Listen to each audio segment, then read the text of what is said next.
اعوذ باللہ من الشیطان الرجیم بسم اللہ الرحمن الرحیم وَيَسْأَلُونَكَ عَنْ ذِي الْقَرْنَيْنِ قُلْ سَأَتْلُو عَلَيْكُمْ مِنْهُ ذِكْرًا صدق اللہ العظیم۔ ذو القرنین کے بارے میں آپ کو بتا چکا ہوں کہ ان کا نام تاریخ میں جو مشہور ہے وہ خسرو یا سائرس، اور انہی سے اصل میں ایران کی عظمت کے دور کا آغاز ہوا تھا۔ چنانچہ تقریباً میں سمجھتا ہوں کہ 25-30 سال پہلے کی بات ہے، جب شہنشاہ ایران اس وقت جبکہ ان کی بادشاہت جو ہے وہ بڑے عروج پر تھی، انہوں نے 2500 سالہ برسی منائی تھی انہی کے خسرو کی، سائرس کی۔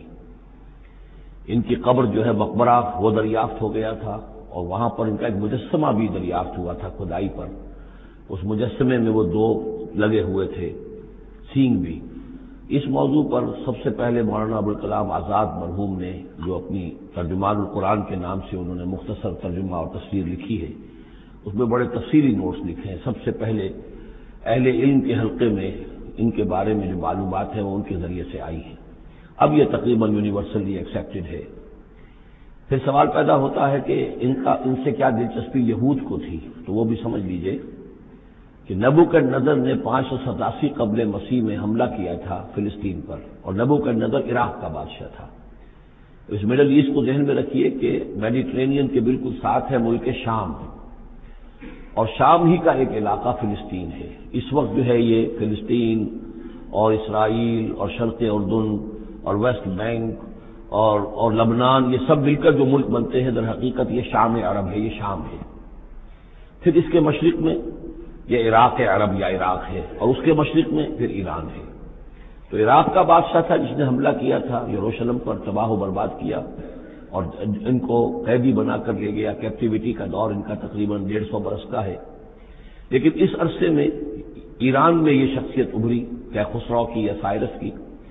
اس نے پھر فتوحات کا دائرہ شروع کیا، تو سب سے پہلے عراق کو فتح کیا، بیبیلونیا کو، اور یہاں پر جو یہ اسیر تھے یہودی، ان کو اجازت دے دی کہ تم واپس جاؤ، اپنا یروشلم آزاد کرو، اپنے جا کر آباد کر لو دوبارہ۔ تو گویا کہ یہ محسن ہیں ان کے، ذو القرنین جو ہے ان کے محسن ہیں، جن کی وجہ سے کہ جن کے ذریعے سے اللہ تعالیٰ نے انہیں بیبیلونیا یعنی عراق کی کیپٹیوٹی، جو اس کی اسارت کا دور تھا، اس کو ختم کیا، آزادی ملی، اور پھر یہ واپس آئے۔ حضرت عزیر علیہ السلام کے ساتھ قافلہ آیا ہے، اور وہ تقریباً پھر انہوں نے آ کر یہاں اثر نو اس شہر کو بھی آباد کیا، اور ہیکل جو ہے حضرت سلیمان علیہ السلام کا بنایا ہوا جو وہ عبادت خانہ تھا، اس کو دوبارہ تعمیر کیا۔ اس اعتبار سے ذو القرنین جو ہے وہ ان کی تاریخ میں ایک معروف شخصیت ہے۔ تاریخ سے معلوم ہوتا ہے کہ انہوں نے پھر ایران کی پہلی حکومت کو کنسولیڈیٹ کر کے پارس اور مادہ کو ملا کر ایک سلطنت ایران بنائی۔ پھر ان کی فتوحات کے 3 دائرے ہیں۔ مغرب کی طرف میڈیٹرینین تک پورا علاقہ فتح کر لیا۔ مشرق میں پھر یہ ہمارا جو مکران تک کا علاقہ ہے، یہ سارا کا سارا علاقہ ایران کے ساتھ ہی ملتا ہوا ہے، بلوچستان، مکران، یہ پورا علاقہ انہیں فتح کیا۔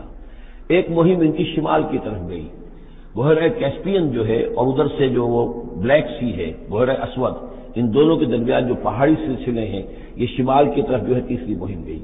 جیسے کہ حضرت عمر رضی اللہ تعالیٰ عنہ کے عہد میں بھی 3 لشکر نکلے تھے مسلمانوں کے جزیرہ نما عرب سے۔ ایک لشکر شام سے ہوتا ہوا پھر مصر کی طرف گیا ہے، ایک لشکر عراق سے ہوتا ہوا ایران کی طرف گیا ہے، اور ایک لشکر سیدھا شمال کی طرف گیا ہے، اور کوہ کاف تک جو ہے، جس کو کوکیشیا کہتے ہیں، وہاں تک کی فتوحات حاصل کی مسلمانوں نے۔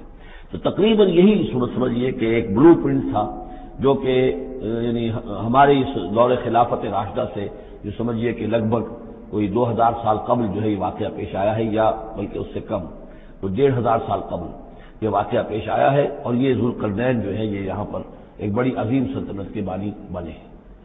لیکن نیک آدمی تھے، اور معلوم یہ ہوتا ہے کہ یہ اصل میں جو کہانیاں ہیں، یہ ان کی داستانیں ہیں کہ ان کو قتل کیا جانا تھا۔ یہ کہیں شہزادے تھے کسی چھوٹی سی مملکت کے، اور وہاں سے ان کو کسی نے بچایا کسی طریقے سے، اور پھر یہ صحرا میں رہے روپوش، اور وہاں کسی نبی کی تعلیم سے ان کو آشنائی ہوئی ہے۔ ہو سکتا ہے کوئی اسرائیلی نبی ہی کی تعلیم ہو، یہ بھی ہو سکتا ہے کہ زرتشت جو ہیں وہ بھی کوئی اللہ کے نبی ہوں اور ان کی تعلیم ان تک پہنچی ہو، لیکن خود ان کا کردار جو قرآن پیش کر رہا ہے وہ بہت ایک نیک مومن صالح ایک بندہ مومن، اس کا کردار ہے۔ یہ کردار جو ہے کسی بھی درجے میں 1% بھی جو ہے وہ کسی اور دوسرے فاتح پر یا کسی اور حکمران کے اوپر جنہیں بھی ہم جانتے ہیں تاریخی اعتبار سے ان پر منطبق نہیں ہوتا. یہ انہی کی شخصیت ہے. وَيَسْأَلُونَكَ عَنِ ذِي الْقَرْنَيْنِ، اور اے نبی آپ سے پوچھ رہے ہیں ذوالقرنین کے بارے میں. قُلْ سَأَتْلُو عَلَيْكُم مِّنْهُ ذِكْرًا، ان سے کہیے میں عنقریب تمہیں اس کے بارے میں کچھ حالات بتاتا ہوں. اِنَّا مَكَّنَّا لَهُ فِي الْأَرْضِ، ہم نے اسے زمین میں بڑا تمکن عطا کیا تھا، غلبہ عطا کیا تھا. وَآتَيْنَاهُ مِن كُلِّ شَيْءٍ سَبَبًا، اور ہم نے اسے ہر طرح کا ساز و سامان، وسائل و ذرائع، تمام اسباب جو ہیں فراہم کر دیے تھے. فَأَتْبَعَ سَبَبًا، تو انہوں نے پھر ایک مہم تیار کی، یعنی ایک فتوحات کا دائرہ مغرب کی طرف. حتی اذا بلغ مغرب الشمس، یہاں تک کہ جب وہ سورج کے غروب ہونے کی جگہ تک پہنچ گئے. اب یہ پرانے زمانے میں ظاہر بات ہے کہ پورا اس سے زیادہ نقشہ تو لوگوں کو معلوم بھی نہیں تھا. جب میڈیٹرینین کے ساحل پر پہنچ گئے تو معلوم ہوا آگے تو سمندر ہے، اور سمندر میں پھر آدمی کو محسوس ہوتا ہے سورج ڈوبتا ہوا. اگر آپ ساحل سمندر پر کھڑے ہو کر دیکھیں تو معلوم ہوتا ہے سمندر میں سورج ڈوب رہا ہے. تو یہ گویا کہ مغرب الشمس بن گیا ان کے لیے، وہ یہ سورج کے ڈوبنے کی جگہ. حتی اذا بلغ مغرب الشمس، جب وہ پہنچ گئے سورج کے غروب ہونے کی جگہ. وجدها تغرب في عين حمئة، تو انہوں نے دیکھا اسے ڈوبتے ہوئے، وہ ڈوب رہا ہے ایک بڑے گدلے سے سمندر کے اندر. وہ جو وہاں کا سمندر ہے بڑا گدلا سا ہے، یہ ایجین سی وغیرہ جو کہلاتے ہیں یہ بہت گدلے سے پانی کے ہیں. ووجد عندها قوما، اور وہاں انہوں نے ایک قوم کو پایا مراد یہ کہ اس قوم پر انہیں فتح ہوئی، جنگ ہوئی، انہوں نے ان کو شکست دی، اور وہ قوم گویا کہ اب ان کے رحم و کرم پر ان کی گویا کہ وہ محکوم ہو گئی. قلنا یا ذوالقرنین، ہم نے کہا ذوالقرنین سے. اب یا تو یہ کہ یہ شاید نبی ہو، واللہ عالم، تو اللہ تعالیٰ کا اس طریقے سے براہ راست ان کو وحی کرنا. لیکن غیر نبی کو بھی اللہ تعالیٰ الہام کے ذریعے سے، جیسا کہ ہم نے دیکھا کہ وہ تو شہد کی مکھی کو بھی لفظ وحی آیا ہے. تو یہاں آیا ہم نے کہا اے قرنین، اور یہ بھی ہو سکتا ہے یہ صورتحال کی تعبیر ہو کہ گویا کہ وہ حالات زمان حال سے یہ کہہ رہے تھے. قلنا یا ذوالقرنین اما ان تعذب و اما ان تتخذ فیہم حسنا، کہ یا اے ذوالقرنین تمہیں اب پورا اختیار ہے، چاہو تو یہ جو مفتوح قوم ہے تمہاری اسے تم سزا دو، عذاب دو، ستاؤ انہیں، یا یہ کہ تم ان کے اندر اچھی روش اختیار کرو، ان کے ساتھ حسن سلوک کرو. قال، انہوں نے کہا اما من ظلم، جو کوئی ظالم ہے، بے انصاف ہے، ہو سکتا ہے اس سے مراد کفر اور شرک بھی ہو. فسوف نعذبه ثم يرد الى ربه فيعذبه عذابا نكرا، تو اسے تو ہم عذاب دیں گے، سزا دیں گے، اور پھر وہ لوٹایا جائے گا اپنے رب کی طرف، پھر اس کا رب اس کو عذاب دے گا جو اصل عذاب ہے، برا عذاب، سخت عذاب. واما من آمن وعمل صالحا، اور جو لوگ ایمان لائیں گے اور یقین کریں گے حقائق پر، اللہ کو مانیں گے، وعمل صالحا، اور نیک عمل کریں گے، فلہ جزاء الحسنى، اس کو ہم اچھا بدلہ بھی دیں گے. وسنقول له من امرنا یسرا، اور اس سے ہم اپنے معاملے میں بھی نرم بات کریں گے. یعنی یہ کہ ان سے ٹیکس اگر لینے ہیں تو نرمی کے ساتھ لیں گے، جو بھی جو مفتوحہ ممالک کے ساتھ معاملہ ہوتا ہے تو ہم ان کے ساتھ نرمی کا سلوک کریں گے جو ایمان لے آئیں گے.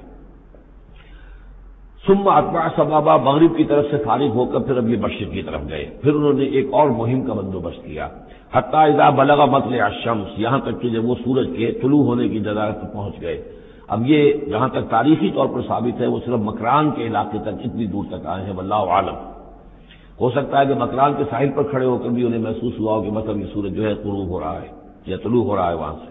مطلع الشمس، تو وہاں جب پہنچے وجدها تطلع على قوم لم نجد لهم من دونها سترا، تو انہوں نے پایا اس کو کہ وہ طلوع ہوتا ہے ایک ایسی قوم پر کہ جس کے لیے ہم نے آفتاب سے کوئی اوٹ نہیں رکھی ہے. یعنی یہاں کے جو قبائل تھے، گیڈروسیا وغیرہ یہ کہلاتا تھا اس زمانے کے اندر، یہ وحشی قبائل تھے، ان کو ابھی چھت بنانے کا فن نہیں آیا تھا. یعنی گھر جو ہوتے تھے وہ صرف دیواریں کھڑی ہوتی تھی. یہ جو خالی پلاٹ ہے زمین کا اس میں یہ دیوار کھڑی ہے، یہ میرا گھر ہے، یہ تمہارا گھر ہے، لیکن گھر میں چھت و طرح کا بھی کوئی تصور امتحان نہیں تھا. ظاہر بات ہے کہ چھت ڈالنا جو ہے یہ تو ایک تمدن کے ارتقاء کے دور کی علامت ہے. تو وہ بغیر کسی سورج کے سائے کے وہ اپنی زندگی گزارتے تھے. کذالک، ایسا ہی ہوا وہاں بھی، یعنی جو پہلے ہوا تھا کہ یہاں بھی معاملہ وہی ہوا کہ اللہ تعالیٰ نے اختیار مطلق انہیں دیا، فتح دی. لیکن انہوں نے یہاں بھی یہی کہا کہ جو نیک لوگ ہوں گے ان کے ساتھ ہم نرمی کریں گے اور جو شریر ہوں گے ان کو سخت سزا دیں گے. وقد احطنا بما لدیہ خبرا، اور ہمیں پوری طرح معلوم ہے کہ جو وہاں اس کی جو خبر ہوئی اور جو بھی حالات وہاں گزرے، جو ماجرا وہاں ہوا. ثم اتبع سببا، اب یہ تیسری آ رہی ہے. ثم اتبع سببا، پھر اس نے ایک اور مہم تیار کی، یہ شمالی مہم ہے. حتی اذا بلغ بین السدین، یہاں تک کہ جب وہ دونوں پہاڑوں کے درمیان پہنچ گئے، دو دیواروں کے درمیان پہنچ گئے. تو یہ سمجھ لیجئے بحیرہ کیسپیئن داہلی طرف ہے، مشرق میں بحیرہ اسود، اس کے درمیان یہ سلسلہ کوہ ہے اور یہ پیرلل چلتے ہیں دو اور ان کے درمیان سے پھر وہ درے ہیں کہ جن میں سے ہو کر شمالی علاقے سے جو وحشی قبائل تھے وہ آ کر یہاں حملہ کرتے تھے، تاخت و تاراج کرتے تھے، لوٹ مار کرتے چلے جاتے تھے، جن کو یاجوج ماجوج کہا گیا ہے. حتی اذا بلغ بین السدین، جبکہ یہ پہنچے ان دونوں دیواروں کے درمیان، وجد من دونہما قوما، تو انہوں نے پایا ان دونوں کے بڑے ایسے لوگوں کو، لا یکادون یفقہون قولا، یہ لوگ بھی ایسے تھے غیر متمدن، کوئی بات سمجھتے نہیں تھے، یعنی زبان ایسی ہوگی کہ جو ان کی سمجھ میں نہیں آ رہی تھی، لیکن یہ کہ کسی نہ کسی ذریعے سے انہوں نے اپنا ایک مطلب، اپنی ایک ارشادات پیش کی. قالوا یا ذا القرنین، انہوں نے کہا کہ اے ذو القرنین، ان یاجوج و ماجوج مفسدون فی الارض، یاجوج اور ماجوج جو قومیں ہیں یہ زمین میں بہت فساد مچانے والی ہیں. فہل نجعل لک خرجا، تو کیا ہم آپ کے لیے ایک سالانہ خراج مقرر کر دیں، الا ان تجعل بیننا و بینہم سدا، اس کے عوض کہ آپ ہمارے اور ان کے درمیان ایک سد تعمیر کر دیں، ایک دیوار حائل کر دیں کہ وہ ہم پر حملہ آور نہ ہو سکے، یعنی درے کو بند کر دیا جائے. یوں سمجھیے جس اصول پر کہ آج کل ڈیم بنتے ہیں، ڈیم کیا ہے کہ ایک پہاڑی سلسلہ یوں آ رہا ہے، ایک پہاڑی سلسلہ یوں آ رہا ہے، دریا درمیان میں سے گزر رہا ہے، آپ نے گزرگاہ پر ایک دیوار کھڑی کر دی تو یہ گویا کہ ایک آرٹیفیشل لیک کریٹ ہو گئی، پانی یہاں جمع ہو رہا ہے. تو اگر پہاڑی سلسلے دو چل رہے ہوں، ان کے درمیان جو راستہ ہے اس کو اگر بند کر دیا جائے، ایک دیوار کھڑی کر دی جائے اور اس دیوار کے مضبوط دیوار ہو، تو ظاہر بات ہے کہ پھر ادھر سے کوئی آ کر حملہ آور نہیں ہو سکتا، ان کے لیے ایک حفاظت کا سامان ہو جاتا ہے. یہاں یہ سمجھ لیجئے کہ یاجوج ماجوج سے کیا مراد ہے. حضرت یافس علیہ السلام، جو تین بیٹے تھے حضرت نوح علیہ السلام کے، سام، حام، یافس. سامی نسل کے بارے میں تو ہم نے بہت کچھ سمجھ لیا کہ حضرت ابراہیم بھی سامی نسل سے تھے، پھر قوم عاد بھی سام ہی کی نسل کی ایک شاخ تھی، قوم سمود بھی اسی کی شاخ تھی. یہ تمام جو ہے یہ تو سیمیٹک ریسز ہیں. حضرت یافس کی اولاد نے یہ سینٹرل ایشین ماؤنٹینز کا جو سلسلہ ہے اس کو کراس کیا اور شمال میں چلے گئے، اور شمال میں جا کر دائیں بائیں پھیل گئے. پھر یہ میدان ہے، ٹنڈرے کے میدان اور فلانے میدان اور بڑے بڑے کھلے میدان ہیں. تو گویا کہ ایشیا کو درمیان میں جو سلسلہ کو ہے تقسیم کر دیتا ہے، ایک شمالی حصہ ہے، ایک اس کا اس سے جنوبی حصہ ہے. یہ شمالی میں چلے گئے اور جا کر پھر پھیلنے میں وہ مشرق کی طرف آئے تو چین اور ہند چینی تک یہ ساری قومیں جو ہے یہ یلو ریسز، یہ انہی کی نسل سے ہیں. اور مغرب میں چلے تو روس، اور روس سے ہو کر روس کے ساتھ ملتا ہوا علاقہ ہے اسکینڈینیوین کنٹریز کے ساتھ، پھر وہاں سے وہ اتر کر اور یورپ کے بھی جو یہ مغربی ممالک ہیں، اینگلو سیکسنز جو ہیں، یہ بھی در حقیقت اسی سے اسکینڈینیوین کنٹریز سے اترے ہوئے لوگ ہیں. تو یوں سمجھ لیجئے کہ ویسٹرن یورپ اور ایسٹرن یورپ کا بھی خاص طور پر شمالی علاقہ، اور پورا یہ روس کا علاقہ، اور پورا صحرائے گوبی، اور پورا چین، اور وہاں تک جو ہے ہند چینی تک، یہ یافس کی نسل ہے. یافس کے جن بیٹوں کے نام تورات میں آئے ہیں، کئی نام ہیں، وہ کوئی ایک دو نہیں، ان میں گوگ اینڈ میگوگ بھی ہے، توبال بھی ہے، موسک بھی ہے. موسک ایک شخص کا نام ہے، اور ماسکو ہو سکتا ہے کہ اسی نے آباد کیا ہو اور وہیں سے وہ نام بنا ہو. توبال اور بالٹک سی جو ہے اس ایریا کے اندر جو ہے بالٹک سٹیٹس، توبال ان کے ایک بیٹے کا نام تھا. یہ تورات کے اندر نام دیے گئے ہیں. گوگ اینڈ میگوگ، جاجوج ماجوج، یہ بھی انہی کے بیٹوں کے. یہ تمام اقوام جو ہے یہ وحشی ہیں، اور یہ تاخت و تاراج کرنا، لوٹ مار کرنا، یہ ان کا طریقہ ہے. اور ان کا ہے ذکر جو یہاں پر ہو رہا ہے کہ یہ جو سیلاب آیا تھا، کولونیل سیلاب جو ہم پر آیا تھا، جس میں کہ یہ اینگلو سیکسنز تھے، یہ سب کے سب جو ہیں یہ اسی نارڈک ریسز سے ہیں. یہ بھی یاجوج اور ماجوج کی نسل ہے. ایک سیلاب ان کا آ چکا ہے جو آیا تھا یورپ کے سے نکل کر، یہ کولونیل سیلاب آیا اور پوری دنیا کے اوپر چھا گیا تھا. ایشیا اور افریقہ کو انہوں نے فتح کیا، کولونائز کیا. اب اگرچہ ان کی وہ بساط ایک دفعہ تو لپیٹ دی گئی ہے، وہ واپس چلے گئے ہیں. انڈائریکٹلی ہم پر حکومت کر رہے ہیں. ابھی ان کے جو ملٹی نیشنلز ہیں ان کے ذریعے سے، یا بینکوں کے ذریعے سے، IMF کے ذریعے سے، ورلڈ بینک کے ذریعے سے انڈائریکٹ حکومت ہے جو نیو ورلڈ آرڈر ہے. لیکن یہ ہے کہ ابھی ایک اور جو سیلاب ان کا آنے والا ہے وہ آتا ہے احوال قیامت کے معاملات میں. آرمگڈون کے بعد جب حضرت مسیح علیہ السلام کا نزول ہو چکے گا اور یہودیوں کا خاتمہ ہو چکے گا، اور پھر یہ کہ تمام جو عیسائی ہیں وہ مسلمان ہو جائیں گے، عیسائیت ختم ہو جائے گی حضرت مسیح علیہ السلام کے آنے کے بعد، اور مسلمان اور عیسائی مل کر ایک ملت بن جائیں گے، سب مسلمان ہوں گے. اس کے بعد آخری سیلاب پھر آنا ہے جو اس کے خلاف، وہ احادیث میں آتا ہے، پھر وہ یاجوج اور ماجوج کا ہوگا. اور میرے نزدیک یہ یاجوج اور ماجوج جو ہے وہ ایسٹرن علاقے سے آئیں گے، چائنا وغیرہ سے، ہند چینی سے۔ آرمگڈون جو ابھی ہونی ہے فوری طور پر بڑی جنگ، اس میں یہ لوگ جو ہے بیٹھے رہیں گے، یہ جنگ میں حصہ نہیں لیں گے۔ یہ مڈل ایسٹ میں جنگ ہوگی، یورپین پاور ساری ہوں گی، کرسچین پوری طاقتیں ہوں گی، اور ادھر جو ہے مسلمان ہوں گے، اور حضرت مہدی جو ظاہر ہوں گے، جو اللہ تعالیٰ ایک عنایت کرے گا مسلمانوں کو لیڈر عرب کے اندر، وہ پیدا ہوں گے، مجدد ہوں گے، اور ان کے ذریعے سے عرب کے اندر ایک اسلامی حکومت بھی قائم ہوگی۔ لیکن ان کے لیے مدد کے لیے خراسان کے علاقے سے فوجیں آئیں گی، مشرق سے آئیں گی، اور یہ علاقہ جو ہے وہ ہے جو ہمارے قریب ہے، اور ہم بھی اسی علاقے میں ہیں۔ اللہ تعالیٰ ہمیں توفیق دے کہ یہاں وہ ہم پہلے اس نظام میں خلافت قائم کریں، تاکہ یہاں سے پھر فوجیں جائیں اور حضرت مسیح کے ساتھ ہو کر اور حضرت مہدی کے ساتھ ہو کر عیسائیوں اور یہودیوں کے ساتھ جنگ کریں، اور بالآخر پھر یہ کہ پوری دنیا میں اسلام کا بول بالا ہوگا۔ لیکن جب یہ ہو چکے گا، اس کے بعد ایک سیلاب پھر آئے گا یاجوج اور ماجوج کا۔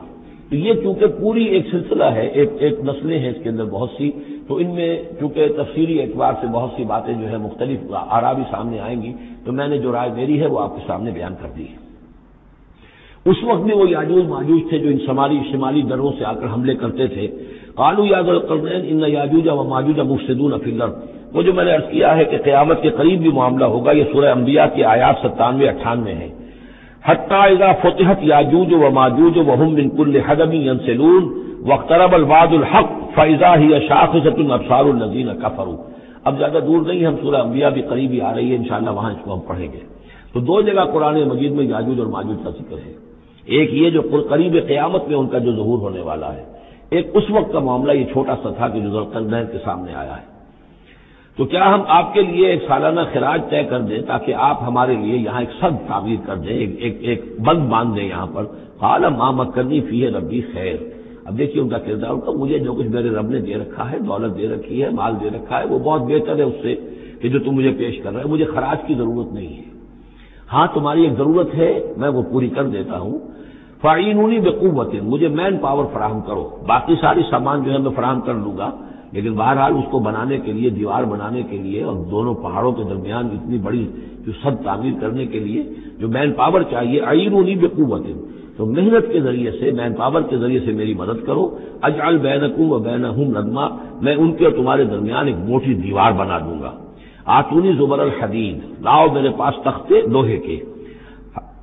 حتی اذا ساوا بین الصدفین، یہاں تک کہ جب دونوں جو اونچانے تھیں اس کے درمیان کا پورا علاقہ پر ہو گیا، بھر گیا، وہ لوہے کے تختے جو ہیں اس کے اندر بھرے جا رہے ہیں۔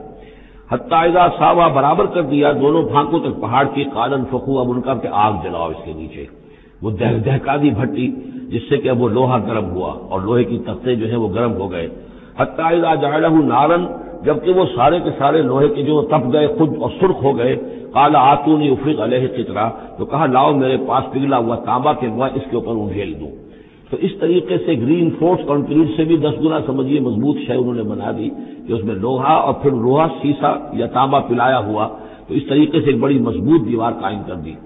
اس دیوار کے جو آثار اب بھی موجود ہیں، دیوار تو موجود نہیں ہے، یہ داریال اور دربند کے درمیان یہ کشادہ راستہ ہے اب بھی، یہ ویسٹ کوسٹ جو ہے کیسپین کا، اس کے ساتھ اس کی لمبائی 50 میل اور اس کی اونچائی 29 فٹ اور 10 فٹ چوڑی یہ دیوار تھی جو اس وقت بنی ہے۔ یعنی جس طریقے سے کہ بنتے ہیں بڑے بڑے بند، ان سے بھی بڑی یہ تھی سد تعبیر کی گئی۔ السد العالی کہلاتا اسوان ڈیم جو ہے، جو مصریوں نے بنایا تھا، بہت بڑا ڈیم، السد العالی، اونچی دیوار۔ تو ہمارے ہاں یہ تربیلا اور منگلا یہ سب کیا ہے، یہ اسی طرح کے ڈیم ہیں کہ پہاڑی سلسلے آ رہے ہیں، دریا سے آ رہا تھا، وہاں آپ نے دیوار کھڑی کر دی، پانی رک گیا اور وہ جھیل بن گئی۔ فمستطاعوا ان یظہروہ، تو انہوں نے کہا کہ اب یہ لوگ نہ تو یہ اس کے اوپر سے آ سکیں گے، اس کو نہ چڑھ سکیں گے، وما استطاعوا لہ نقبا، نہ اس میں کوئی سوراخ لگا سکیں گے، نقب لگا سکیں گے۔ قال ھذا رحمۃ من ربی، یہ سب اتنا بڑا کارنامہ کر کے بھی انہوں نے کہا یہ سب رحمت ہے میرے رب کی طرف سے، میرا کوئی کمال نہیں، یہ سب اللہ کی طرف سے ہے۔ فاذا جاء وعد ربی، اور جب میرے رب کا وعدہ آئے گا، جعلہ دکا، وہ اس پوری دیوار کو جو ہے ریزہ ریزہ کر دے گا، ختم ہو جائے گی دیوار۔ اب وہ دیوار وہاں موجود نہیں ہے، وہ ختم ہو چکی ہے امتداد زمانہ سے، اب اس کے کوئی آثار باقی نہیں رہے، بس آثار معلوم ہو جاتے ہیں کہ یہاں وہ دیوار ہوتی تھی جس سے یہ میں نے ڈائمنشنز آپ کو دیے ہیں۔ وَكَانَ وَعْدُ رَبِّي حَقًّا، اور میرے رب کا وعدہ جو ہے وہ حق ہے، سچ ہے، پورا ہو کر رہے گا۔ وَتَرَكْنَا بَعْضَهُمْ يَوْمَئِذٍ يَمُوجُ فِي بَعْضٍ، اب جب یہ وقت آئے گا اللہ تعالیٰ کا قیامت کا وقت، تو ہم چھوڑ دیں گے اس روز ان کو، یہ ایک دوسرے میں گتھم گتھا ہو جائیں گے۔ یہ جو کچھ ہونے والا قرب قیامت سے پہلے جس قسم کے لشکر آنے ہیں اور جیسی جنگیں ہونی ہیں، اور یہ جو یاجوج ماجوج جب آئیں گے تو آتا ہے احادیث کے اندر کہ پورے دریا اور پورے سمندر پی جائیں گے، ہر چیز کھا جائیں گے، اور یہ معلوم ہوتا ہے کہ چینیوں کے ہاں تو خاص طور پر سانپ بچھو جو شے ہو، کتا بلی، ہر شے چٹ کر جاتے، کوئی شے نہیں چھوڑتے۔ اور میں سمجھتا ہوں کہ شاید آدم خور بھی ہو یہ کہ کسی وقت میں جب ان کو ضرورت پڑے تو آدمی کو بھی کھا جائیں، جو کتے کو، بلی کو، سانپ کو، بچھو کو، ہر چیز کو کھا جاتے۔ تو ان لوگوں کا معاملہ جو ہے واقعتاً یہ جب ابھی تو ذرا رکے ہوئے ہیں، کنٹینڈ ہے ایک طرح سے، لیکن ایک وقت میں ان کا بند کھلے گا۔ اور چونکہ پھر یہ جو ہے تمام چاروں طرف ان کے پہاڑ ہیں، ہر پہاڑ کی اونچائی پر سے من کل حدب ینسلون نیچے اترتے ہوئے نظر آئیں گے۔ اور یہ نقشہ بعین ہی اسی طرح اخبارات میں آیا تھا جب 62 میں وار ہوئی ہے نیفا میں، جو ہندوستان کا مشرقی جو علاقہ تھا جہاں کے چین اور بھارت کی جنگ ہوئی ہے، تو اس کے الفاظ جو اخبارات میں آئے تھے، waves after waves of Chinese soldiers were coming down the slopes, لہروں کی طرح، موجوں کی طرح چلے آئے۔ ان کے تو اتنے آدمی ہیں، ان کا تو کہنا یہ ہے کہ تم سب کے سب ہلاک ہو جاؤ گے، ہمیں تم ہلاک نہیں کر سکتے، ہم تو چیونٹیوں کی طرح جو ہے بلوں کے اندر گھس جائیں گے، ایٹمک وارفیئر کے بعد تمہارا تہس نہس ہو جائے گا، ہمارا کچھ نہیں بگڑے گا، ہم پھر نکلیں گے اور پوری دنیا کو فتح کریں گے، وہ یہ کہتے ہیں۔ اور معلوم ہوتا ہے کہ واقعتاً آخری جو بھی اس دنیا کا اللہ تعالیٰ نے جو بھی ایک نظام سوچا ہوا ہے، اس میں جو قیامت سے پہلے کا سب سے بڑا واقعہ پھر یاجوج و ماجوج کا ظہور ہوگا وہ، لیکن یہ اس کا یہ مطلب نہیں ہے کہ جو پہلے ہوا ہے وہ نہیں ہے، اس سے پہلے بھی یاجوج ماجوج اگر آج سے 2500 سال پہلے کا معاملہ بھی ہے تو آج سے 400 سال پہلے کا بھی ہو سکتا تھا۔ یہ کسی یعنی ایک پورے یوں سمجھیے نسل کا نام ہے۔ وَتَرَكْنَا بَعْضَهُمْ يَوْمَئِذٍ يَمُوجُ فِي بَعْضٍ وَنُفِخَ فِي الصُّورِ، اور پھر سور میں پھونکا جائے گا، فَجَمَعْنَاهُمْ جَمْعًا، اور پھر ہم ان سب کو جمع کر لیں گے۔ وَعَرَضْنَا جَهَنَّمَ يَوْمَئِذٍ لِلْكَافِرِينَ عَرْضًا، اور اس روز ہم جہنم کو سامنے لے آئیں گے کافرین کے سامنے۔ یہ ہے تمہارا انجام، یہ ہے تمہارے لیے جو ہم نے تیار کیا ہے۔ الذین کانت اعینہم فی غطاء عن ذکری، وہ لوگ کہ جن کی نگاہیں ہمارے ذکر سے کوری ہو چکی تھیں، پردہ پڑا ہوا تھا ان پر، ہم یاد نہیں تھے، بس دنیا سامنے تھی، مسبب الاسباب کو بھول گئے تھے، اسباب پر سارا بھروسہ تھا، مادی اسباب و وسائل، مادی نعمتیں، مادی مال و اسباب، مادی چیزیں جو ہیں، یہی کی چمک دمک، یہی کی رونقیں، یہی کی شان اور شوکت، اسی کے پیچھے پڑے ہوئے تھے۔ وَكَانُوا لَا يَسْتَطِيعُونَ سَمْعًا، اور وہ سماعت سے بھی بہرہ مند نہیں رہے تھے، اب سن بھی نہیں سکتے تھے، حیوانوں کا سا سننا سنتے تھے۔ اب یہ آخری رکوع آ گیا ہے سورہ مبارکہ کا، اس میں یہ مضمون ایک اور تیکھے انداز میں آ رہا ہے کہ دنیا کی زندگی میں جب انسان گم ہو جاتا ہے تو در حقیقت یہی سب سے بڑی گمراہی ہے، اور یہی سب سے بڑا کفر ہے، اور یہی سب سے بڑا دجل ہے کہ دنیا نے آپ کو آخرت سے غافل کر دیا، دنیا نے آپ کو اللہ سے غافل کر دیا۔ یہ دنیا اور اس کی چمک دمک سے آپ اتنے متاثر ہوئے، گرویدہ ہوئے، اور اس عروس ہزار داماد کے ایسے عاشق ہوئے کہ آپ اللہ کو بھول گئے۔ یہ دجل ہے اصل، دجالیت یہ ہے اصل۔ باقی ایک شخص سے دجال ہوئے ایک الگ جگہ ہے اپنی جگہ پر، جس کا فتنہ آنا ہے، اور اس کے ضمن میں بھی میں نے عرض کیا تھا کہ میری کچھ تحقیق ہے، لیکن میں ابھی اس کو روک رہا ہوں، مزید اس کی توثیق جو مجھے ہو گئی تو پھر میں وہ باتیں بیان کروں گا، اس لیے کہ اس مسئلے میں علماء کے مابین کافی شدید اختلاف ہے۔ افحسب الذین کفروا ان یتخذوا عبادی من دونی اولیاء، کیا کافروں نے یہ سمجھا ہے کہ وہ میرے بندوں ہی کو میرے مقابلے میں اپنے حمایتی بنا لیں گے؟ عیسیٰ میرا بندہ ہے، کیا وہ میرے مقابلے میں آ کر تمہاری حمایت کرے گا؟ عبد القادر جیلانی میرے بندے ہیں، کیا وہ میرے مقابلے میں آ کر تمہاری مدد کریں گے؟ کیا تم نے سمجھا میرے بندوں کو وہ میرے مقابلے میں من دونی اپنا حمایتی بنا لیں گے؟ انا اعتدنا جہنم للکافرین نزلا، ہم نے ایسے کافروں کے لیے جہنم کو بنا رکھا ہے ابتدائی مہمان نوازی کے لیے، ان کی مہمان نوازی ہوگی جہنم میں۔ قل هل ننبئکم بالاخسرین اعمالا، یہ ہے اس صورت کا عمود جو میں نے کہا تھا کہ پہلے رکوع کے اندر انا جعلنا ما علی الارض زینۃ لها لنبلوہم ایہم احسن عملا، یہ سمجھیے کہ ایک کھوٹا تو وہاں گڑا ہوا ہے، دوسرا کھوٹا یہ ہے قل هل ننبئکم بالاخسرین اعمالا، کہیے ان سے کیا ہم تمہیں بتائیں اپنے عمل، اپنی محنت، اپنی جد و جہد، بھاگ دوڑ، اپنی سعی جو ہے اس کے اعتبار سے سب سے زیادہ گھاٹے میں کون ہے؟ محنت تو ہر ایک کر رہا ہے، جیسے کہ حضور نے فرمایا کلو نفسی یغدو فبائع نفسہ، ہر انسان صبح ہوتی ہے تو اس کے بعد سے اپنے آپ کو بیچنا شروع کر دیتا ہے، اپنا وقت بیچ رہا ہے، اپنی صلاحیت بیچ رہا ہے، اپنی انرجی بیچ رہا ہے، اپنی اور ذہانت بیچ رہا ہے، شام تک بیچتا رہتا ہے اپنے آپ کو، کچھ کما کر لاتا ہے، بیچ کر اپنے آپ کو کچھ لے کر آتا ہے۔ تو یہ انسان جو ہے اس درجے اپنے آپ کو دنیا کے لیے انہوں نے بیچ دیا ہے اور ہماتن اسی کے لیے گم ہو گئے ہیں، لیکن اس بیچنے میں انہیں نفع کچھ نہیں ہے، نقصان ہی نقصان ہے۔ سب سے زیادہ خسارے میں کون ہے؟ الذین ضل سعیہم فی الحیات الدنیا، جن کی بھاگ دوڑ، سعی و جہد دنیا ہی میں گم ہو کر رہ گئی، آخرت مطلوب ہے ہی نہیں۔ وہ تو ایک غنیمہ سا لگا ہوا مسلمان ہے، سنا ہے والدین سے روزہ رکھنا اچھا کام ہے، روزہ فرض ہے، روزہ رکھ لیا ہے، مطلوب کیا ہے آپ کا؟ اصل بات تو یہ ہے جو ضربہ سلام میں نے کل نوٹ کرایا تھا سورہ بنی اسرائیل میں، من کان یرید العاجلۃ عجلنا له فیہا ما نشاء لمن نرید ثم جعلنا له جہنم یصلاها مذموما مدحورا ومن اراد الاخرۃ وسعى لها سعیها وهو مؤمن فاولئک کان سعیهم مشکورا۔ طالب دنیا ہو یا طالب آخرت، تو طے کرو، طالب دنیا طالب آخرت کے لیے بھی اللہ تعالیٰ کلن نمد ہؤلاء وہؤلاء من عطاء ربک، دنیا میں اسے ہمیں رکھنا ہے، کھانے پینے کا بندوبست کرے گا۔ یرزق من حیث لا یحتسب، یہاں سے دے گا جہاں سے تمہیں گمان تک نہیں ہوگا، لیکن تم پہلے طے کرو تم طالب دنیا ہو یا طالب آخرت ہو۔ اور سب سے زیادہ گھاٹے میں وہ ہے من قل هل ننبئكم بالاخسرین اعمالا الذین ضل سعیهم فی الحیات الدنیا وهم یحسبون انهم یحسنون صنعا، اور وہ سمجھ رہے ہیں کہ اب تو بڑے کامیاب ہیں، میری ایک فیکٹری تھی اب میرے 3 مل لگ چکے ہیں، میں نے فلاں یہ تھا میں نے اب اتنی جائیداد بنا لی ہے، میرے اتنے ایسٹس تھے اور سال بسال گنتی کر کے ہم تو کامیاب ہو رہے ہیں۔ وہ سمجھتے ہیں کہ ہم کامیاب ہیں، ہماری محنتیں برابر ہو رہی ہیں، ہماری یہ دن رات کی کوشش جو ہے وہ نتیجہ خیز ہو رہی ہے۔ اولئک الذین کفروا بآیات ربہم، یہ وہ لوگ ہیں جنہوں نے اپنے رب کی آیات کا انکار کیا، چاہے کہتے ہوں کہ ہم اللہ کو مانتے ہیں، قرآن کو مانتے ہیں، لیکن حقیقتاً اگر طالب دنیا ہے تو گویا کہ وہ اللہ کی آیات کا انکار کر رہا ہے۔ اللہ تو کہتا ہے اصل زندگی وہ ہے، فإن دار الآخرۃ لہی الحیوان، تم اصل زندگی اس کو سمجھے بیٹھے ہو، تو تم نے کہا اللہ کی بات کی تصدیق کی، تم نے تو اللہ کی بات کو جھٹلایا ہے۔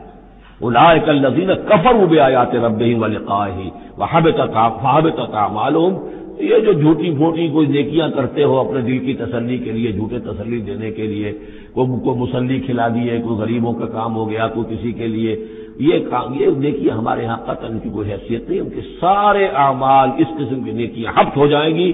فلا نقیم لہم یوم القیامت وزنا، تو اس دن ہم ان کے لیے قیامت کے دن جو ہے کوئی ان کا وزن قرار نہیں دیں گے یا ان کے اعمال کو تولیں گے ہی نہیں۔ اعمال تو ان کے تلیں گے جن میں ایمان ہو، جن میں ایمان ہی نہیں ان کا اعمال کیا تلنا ہے؟ فلا نقیم لہم یوم القیامت وزنا۔ اب یہ ہے 2 مقامات جو میں نے کہا ہے کہ ایک کھوٹا وہاں ایک کھوٹا یہاں، اسی لیے ابتدائی آیتیں اور آخری آیتیں سورہ کہف کی خاص طور پہ دجالی فتنے سے محفوظ رہنے کے لیے ان کو یاد رکھا جائے، ان کو پڑھا جائے، اور یہ کہ اللہ توفیق دے تو ہر جمعے کو سورہ کہف کی تلاوت کی جائے۔ درمیان میں پھر میں نے بتایا تھا زینت کا لفظ آیا، ترید و زینت الحیات الدنیا، کچھ اور آگے چل کر المال والبنون زینت الحیات الدنیا، تو یہ زینت دنیا، زیبائش اور آرائش، اور یہ تمہیں اپنے اندر گم کر لیتی ہے، تمہیں نہ خدا کی ہوش ہے نہ آخرت کی ہوش ہے۔ ذالک جزاؤہم جہنم، یہ وہ لوگ ہیں کہ جن کا بدلہ جہنم ہے، بما کفروا، بسبب اس کے کہ انہوں نے کفر کیا، واتخذوا آیاتی ورسلی ہزوا، اور انہوں نے میری آیات اور میرے رسولوں کو ٹھٹھا سمجھ لیا۔ رسول آ کر یہ کہہ رہے ہیں کہ اصل زندگی وہ ہے، یہ سمجھتے نہیں یہ ہے، مان لیا ہوگی آخرت، چلو دیکھا جائے گا، کچھ نہ کچھ تو ہے نا، کچھ نیکیاں بھی ہم نے کر رکھی ہیں اور کچھ بہرحال ہمارے بچانے والے بھی ہیں، ہم سب بھی جو ہیں آخر حضور نے شفاعت ہماری کر ہی دینی ہے۔ جیسے یہودی کہتے تھے کہ ہم تو یہودی ہیں تو ہم تو اللہ کے بیٹوں کے مانند ہیں، چہیتے ہیں، لاڈلے ہیں۔ اب وہ آخری حصہ ان الذین آمنوا، جب ان کفار کی کیفیت یہ ہے، اور کفار سے مراد یہاں پر وہ منکر نہیں ہے، وہ کفار ہیں جو حقیقت کے اعتبار سے طالب دنیا بن گیا، چاہے اس نے لیبل اسلام کا لگا رکھا ہو، مسلمانوں کا وہ بہت بڑا لیڈر ہو، قائد ہو، کچھ بھی ہو، جو طالب دنیا ہے فی الواقع وہ ہے در حقیقت کے جو اصلی کافر ہے، جس کو کہ ایک بزرگ کا قول جو ہے بہت عرصے بعد مجھے یاد آیا ہے کہ جو دم غافل سو دم کافر۔ اسی طرح جو شخص طالب دنیا ہے حقیقت میں وہ کافر ہے۔ قانوناً وہ مسلمان ہوگا، مسلمان ہو، مسلمانوں کا لیڈر ہو، وہ پیر ہو، وہ کوئی بڑا عالم ہو، کچھ بھی ہو، لیکن طالب دنیا، اصل طالب دنیا کا ہے یا آخرت کا، یہ طے کرنے والی بات ہے۔ ان الذین آمنوا وعملوا الصالحات کانت لهم جنات الفردوس نزلا، اس کے برعکس وہ لوگ جو ایمان لائے اور جنہوں نے نیک عمل کیے، ایمان کے سارے تقاضوں کو بھرپور طور پہ ادا کیا، یہ وہ لوگ ہوں گے جن کے لیے ٹھنڈی چھاؤں والے باغات ہوں گے، ان کے وہاں پر مہمان نوازی نزل ہوگی، نزل ابتدائی، بڑی اونچی جو ہے اس کائنات کے اندر گیلیکسیز ہیں، کہاں کہاں پہ جنتیں ملیں گی، اہل جنت کو اس کا تصور بھی نہیں کر سکتے۔ اس میں تو یہاں تک آتا ہے کہ ایک اوپر کے درجے والے کو نیچے درجے والا جنتی ایسے دیکھے گا جیسے تم زمین پر بیٹھ کے ستاروں کو دیکھتے ہو۔ یہ پوری کائنات آخر کس لیے بنائی ہوئی اللہ نے؟ کتنے اور سیارے ہیں اور کتنی اور جگہ ہوں گی، کہاں کہاں اللہ تعالیٰ جو ہے جنتیں دے گا، لیکن پہلی نزول جو ہے یہی ہونا ہے، اسی زمین پر، قصہ زمین برسر زمین۔ خالدین فیہا، اس میں وہ ہمیشہ ہمیشہ رہیں گے، لا یبغون عنہا حولا، اور ان کے لیے اور پھر وہ نہیں چاہیں گے کہ اس سے ان کو کہیں اور بھیج دیا جائے، یعنی یہ کہ جنت ایسی جگہ نہیں ہے جہاں جی اکتا جائے۔ آپ دنیا میں تو اچھی سے اچھی جگہ کا تصور کریں، مستقل رہنا پڑے گا طبیعت اکتا جائے گی۔ کشمیر میں جو رہتے ہیں ان سے پوچھئے کہ کیا وہاں خوبصورتی انہیں تو نظر نہیں آتی، سوئٹزرلینڈ والوں سے پوچھئے کہ یہاں پہ بہت خوبصورتی ہے، انہیں تو کہیں نظر نہیں آتی، ان کے لیے تو مصیبت ہی مصیبت ہے، ہر وقت برف کے طوفان ہیں اور یہ ہے اور وہ ہے، لیکن یہ کہ ہمارے لیے تصور اور ہے۔ بدترین جگہ بھی دنیا کے اندر جو ہے وہ ایسی ہے کہ جہاں تھوڑی دیر کے لیے آدمی جائے گا تو وہاں اسے کچھ چینج کی وجہ سے کچھ ریکریشن ہو جائے گی، لیکن زیادہ دیر ٹھہرنا پڑے گا تو مصیبت ہو جائے گی۔ اب بہترین جگہ بھی وہ ہے کہ جہاں مستقل رہنا پڑا تو پھر یہ کہ وہ اس کے لیے بور ہو جائے گا وہ، لیکن جنت ایسی جگہ ہے کہ وہاں سے پھر آدمی کہیں ٹلنا نہیں چاہے گا۔ دو آخری وہ آیات، اب یہ پھر توحید کے دو بہت بڑے خزانے۔ قل لو كان البحر مدادا لكلمات ربي لنفد البحر قبل ان تنفد كلمات ربي ولو جئنا بمثله مددا۔ سورہ بنی اسرائیل کی آیت میں اللہ کے اسماء کا ذکر تھا، قل ادعوا الله عبد الرحمن ايما تدعوا فله الاسماء الحسنى، یہاں اللہ کے کلمات کا ذکر ہے، اور کلمات سے مراد کیا ہے؟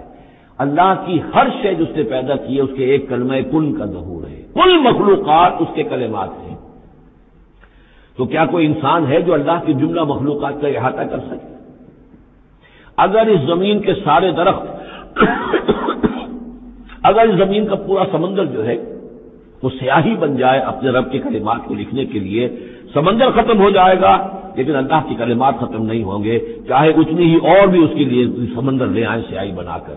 ایک اور جگہ بھی مضمون یہ آیا ہے کہ تمام زمین کے جتنے بھی درخت ہیں وہ قلم بنا لیے جائیں، اور جتنے سمندر ہیں اور ان کو 7 گنا سمندر بنا دیا جائے، اور وہ تمام قلم جو ہے لکھنے لگے اللہ کی کلمات کو نہیں لکھ سکتے، وہ سمندر ختم ہو جائیں گے، سیاہی ختم ہو جائے گی، اقلام ختم ہو جائیں گے۔